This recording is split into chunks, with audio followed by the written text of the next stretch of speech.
شفت الشاب ده بيعمل عمرة لمين؟ شوف كده.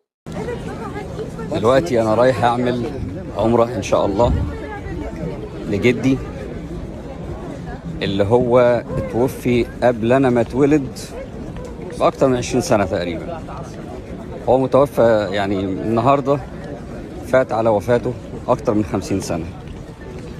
شوفوا بقى العجيب، حديث النبي صلى الله عليه وسلم: ان الله لا يرفع درجة العبد الصالح في الجنة فيقول: يا رب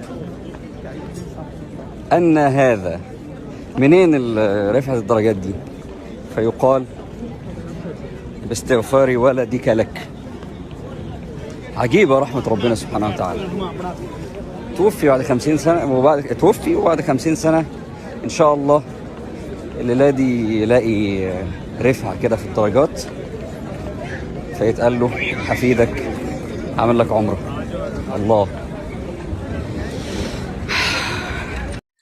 اللهم هب لنا من أزواجنا وذرياتنا قرة أعين واجعلنا للمتقين إماما. جزاك الله خير وربنا يتقبل منك عمرتك يا رب. اللهم آمين.